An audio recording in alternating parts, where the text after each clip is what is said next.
Hello and welcome back to KSP POV, where we play Kerbal Space Program in first person.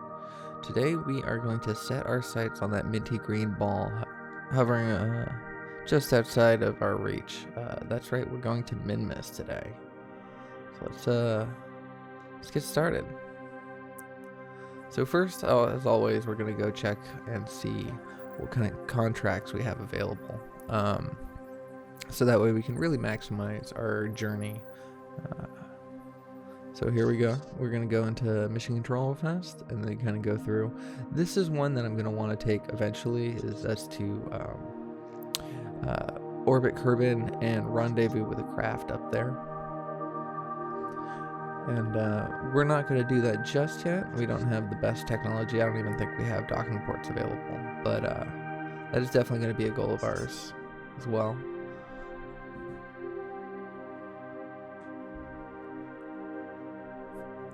Yeah, so just coming through here, picking up whatever we can that will make it. Grab a couple tourist contracts because we'll always be using that kind of money. It's always good for us.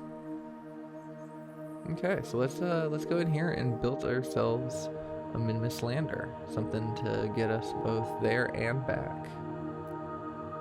So first off, we start with the Alcor pod.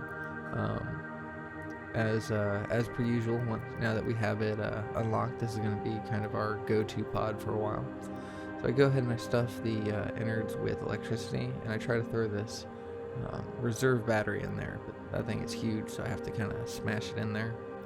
And then up top here, we're going to put our experiments, but we're going to put the Science Junior in front of it, or below it, so that way it'll be easier for our scientists to access and restore.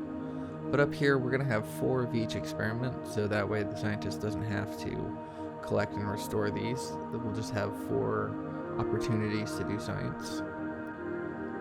So we get our thermometers in there, we get our accelerometers in there, we separate them all from their symmetry components and put them each on different action groups.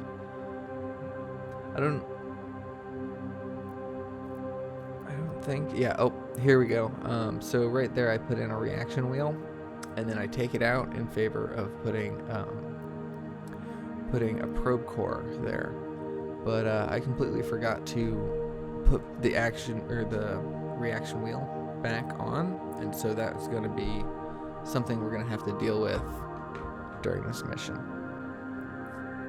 There we go. I get my mystery goo, I get my magnetometer booms, and we're just about there. We have all the science that we can do so far.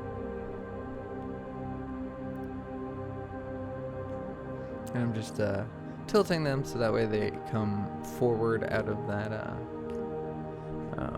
service bay instead of sideways. So right there I just tested whether or not the scientist could access the Science Junior. Whether or not I needed to put on more ladders or not, but nope, they're able to, so that's good. So now we're going to work on a re-entry, how to get this thing back home, and it's an unruly size, it's a weird shape. This is definitely not a classic lander, but rather a KSP lander. And now here I'm putting decouplers on the sides, radial decouplers on the sides, but I end up taking those off in favor for attaching my fuel tanks to the bottom engine of this thing, rather than attaching it to the command pod itself. And we're going to go ahead and put a communication dish on there, so that way we can transmit our findings back if we have the ability to. Just in case something happens with this mission, it's always best to get that science home. There was one mod I was thinking of. It keeps catching my eye in the mod in CCAN, and that's for a small return capsule for science. It's very interesting. I think I might look into that, as far as we take this big old mission, do all the science, and then we have to really risk losing it all on re-entry. So might be worthwhile to just take a moment and send back our information and know that we're going to get that science as opposed to hoping. Alright, so now we're focusing on the actual lander part of it, the engines that will bring us to both a comfortable, safe landing speed, as well as get us back from the surface all the way back to Kerbin. So this engine that I have here should be enough to get us from the surface of Minmus back to Kerbin. And then so these 4 are going to be what we use on the actual surface of the planet. And once more, since we're going to be discarding them in orbit, we throw some explosives on it so that way we can just destroy them and get rid of those objects, so that way our tracking system doesn't get overloaded having to track a whole bunch of debris. So that is kind of how we're doing things. And guess what? I'm going to put landing lyrics on this after forgetting to put them on in the last POV when we went to the Mun. I think I learned my lesson, I think. So, alright, so now we are going to load it up with Shepcan and Kerman. I just did a test. What that test right there was to make sure that the explosives had enough time countdown on them that they wouldn't hit us on their way out, and they seem to have done well. So now I'm just putting the final touches on things, and then making the transfer stage. This is going to get us from not only from Kerbin to Minmus, but it should also get us in the right inclination for Minmus. Now we do the lifter. Some solid, not solid, but just some really hardcore Pila engines to get us up and at them. And there, and then we put some fins on, and our center of mass and our center of lift is looking perfect. And so I have no doubt that it's going to fly well, and looking at our Delta V, I have no doubt that we're going to have enough. We're going to have at least enough, or just barely enough, to complete our mission. And I'm only taking 2 Kerbals because there's a chance that it would be a better idea to send up a craft and grab them and take them into, bring them back to Kerbin, than to try to do all 3 and have to have a 3-seater thing. At least with 2, then we only have to worry about rescuing 2 Kerbals. So now we're just getting ourselves set up, getting all our screens. So we go ahead and throttle up to full throttle. We just take one last look at our devices, see if there's anything else we need. Then we hit the switch and we launch, fire our engines, activate our stage, however you want to see it. But we are going up, up, up. So now I'm going to shorten the trip of this mission. I'm going to fast forward through a lot of things, simply because this is just a lot of what we've done before. Get ourselves going to at least 100 meters per second, turn ourselves 45 degrees to the east. Once our side boosters are empty, we jettison them, and they come straight down. I didn't put any parachutes on them, so our stage recovery mod is not going to be active. We're basically just getting rid of any trash we have. And I'm trying to keep my thrust to weight ratio pretty low. These engines can get us up to 4.5 easily on our thrust to weight ratio, and if we start going too fast, we run the risk of burning up or breaking apart. So as you can see there in the bottom right, I'm just keeping my thrust to weight ratio pretty low. The other thing is with a high thrust to weight ratio, you can make your apoapsis climb incredibly high before you have the ability of even getting out of the atmosphere. So it forces you to have an even higher apoapsis. But by slowing down a little bit and just keeping to enough power to keep going forward, you're able to control your apoapsis a little bit better. So now we're just going ahead and plotting in our circularization burn. And there we go. And we hit deploy, so that way, now that we're in space, our communication dishes, and you can't see it, but our solar panels are being deployed as well. And then you see I wasn't on my mark when I had to start my burn, and that's because we don't have the reaction wheel.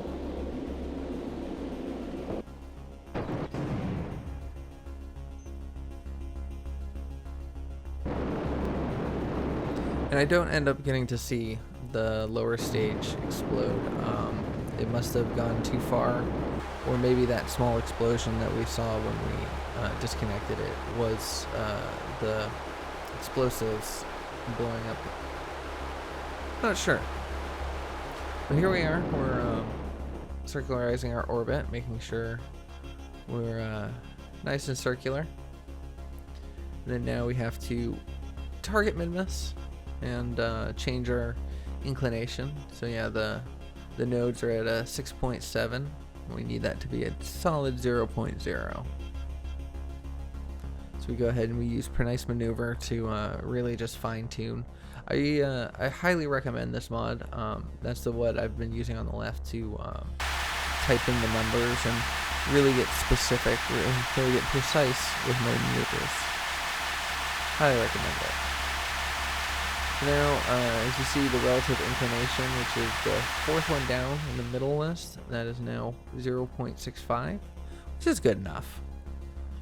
I will end up having to make an adjustment, so I could have gotten a little bit better, but 0 point anything is usually good enough to get a decent equatorial approach for your planet or your moon.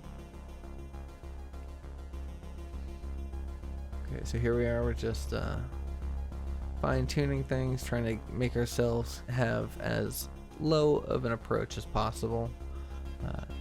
Saves us from having to do multiple maneuvers. You do end up going a little bit faster, so you have to burn a little bit longer, but I think it works out. Oh yeah, as you see, I just motioned on my nav ball, just how little my craft was moving. So I may have remembered landing legs, but I certainly forgot a reaction wheel, and that seems to be making a big difference. I turned the lights on, but I realized my emergency light, that red blinking one, came on, and I didn't want that one to come on just yet, so I had to go into third person and just turn it off. Although, thinking about it now, I probably could have just waited till the burn was done, and then gotten Calmore out there to turn it off. I didn't think about it, so sorry about that. Sorry about breaking the immersion, going into third. So anyways, we burn out towards mid-miss, but of course we go a little bit too far, because our engines are quite powerful, and we got 5 of them, so yeah, so we're now just time warping, or physics warping, so we can flip around to the retrograde and just really tweak this orbit, or this trajectory. So as you can see, under closest approach, which is that purple line that I'm hovering my mouth over, we are now getting onto the other side of the planet. We need to lower that a little bit. So now we have to flip ourselves around once again to go prograde. And I go ahead and I limit the throttle on it,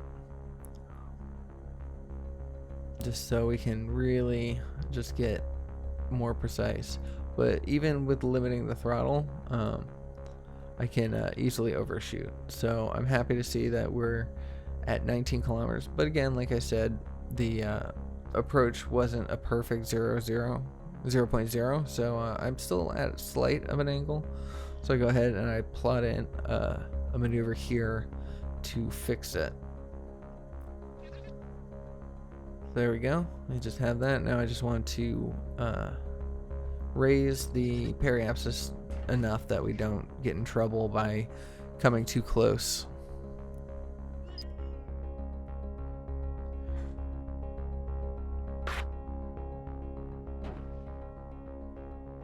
So I kill all the engines except for the center one, and I tune down the throttle limiter to very low. And while I'm at it, I decide to open up the probe control room and just put the screens to where they need, just in case I need mission to control to take over on any part of this. So now is the point where I'm going to leave it mostly unedited. We've never made a trip to Minmus, so just to kind of see what it takes. Just want to include that, and we're going to end up making more trips. And so we'll have plenty of time to get jaded and bored with our trip and want to push it forward. In fact, in the next episode, I'm going to be focusing mostly on our well, I'm getting ahead of myself. Let's just focus on getting there and see if we can make it.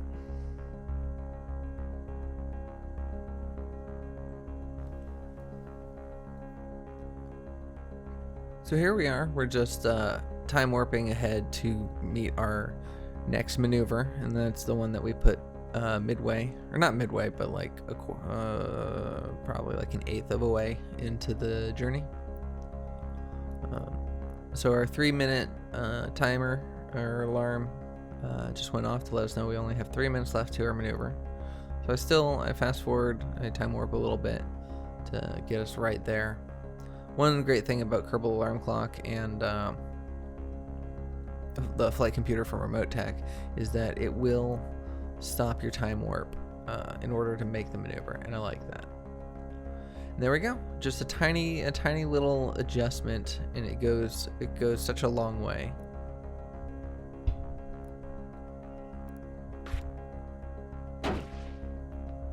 So there we go. I turned the engines, all 5 engines back on, put it to full power, so that way we have all the stopping power we need. Landing is going to be a challenge. It's always a challenge in KSP POV because we have to rely on instruments alone.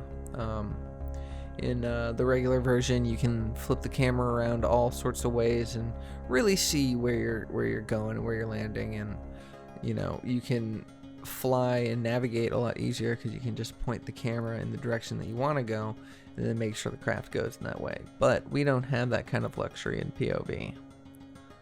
So it will be a challenge. I've landed on Minmus plenty of times, many times, but only a couple times in this perspective. So it's a challenge, but we're building up experience, and so that's good. And Shep this is his first time to Minmus, but it's not his first time to the Mun, landing on any kind of celestial body, so he's been a little bit practiced for it. But of course, in both those other times, or in the other time that he landed on the Mun, we didn't land correctly, so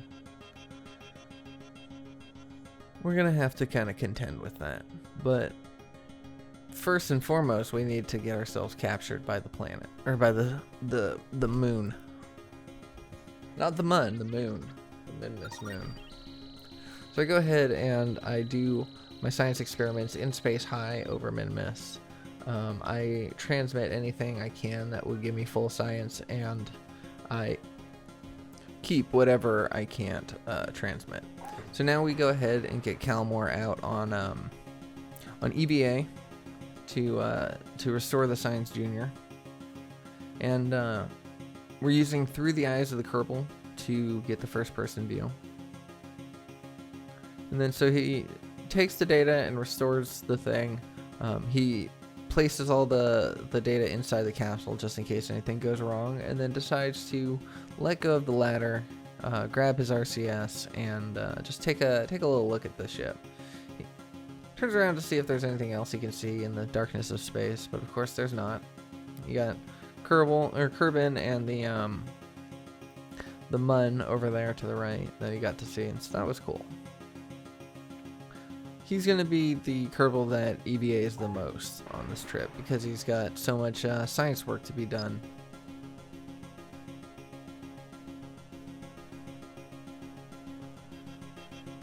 So here we are, we're getting close.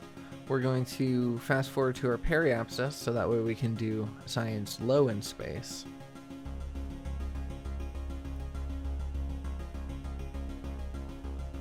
So we're just time warping our way. We're already pointed at our maneuver, so we don't have to worry about making last minute turns and stuff. So I get close to the periapsis, but I'm looking at the flight log over here to the right, the science log that tells us what biome we're in, and we're still in space high over Midmas. So our periapsis of, what was that, 30 kilometers wasn't enough to get into low space. So I'm going to have to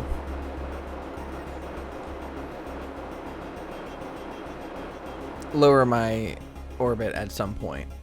But here we are, we're circularized, and we have successfully made our journey. And so now I'm just bringing my periapsis down to a spot that I know will be both low over Midmas as well as high enough that we shouldn't hit any mountain ranges. So I slowly start turning my craft. Every time I want to turn my craft, I have to fire the engine just ever so slightly just to give myself some momentum.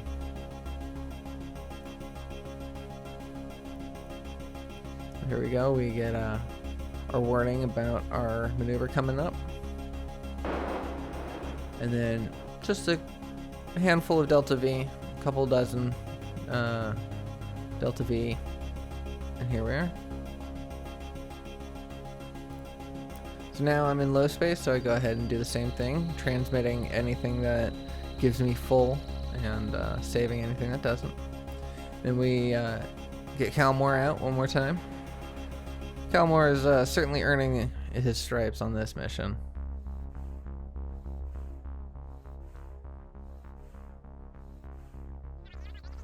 And then again, decides to go on an untethered spacewalk. So he can lower the ladder because we forgot to put that on action group. And then he goes and tries to find Midmas, and for some reason I don't see it. I noticed it right there at the top, and I only saw that after I started looking at the recording and everything. So it's very strange. I could have gotten a great shot of Midmas, but I'm sitting here flipping around like I can't see it anywhere. But anyways, that is where I'm going to leave today's episode. We had done a lot, but if I were to try to include the whole Midmas mission, this would be like an hour long, and I don't think anyone really wants that. But anyways, thank you so much for watching. I hope you enjoyed this episode. If you did, please consider giving me a like, and I will see you in the next one. Take care.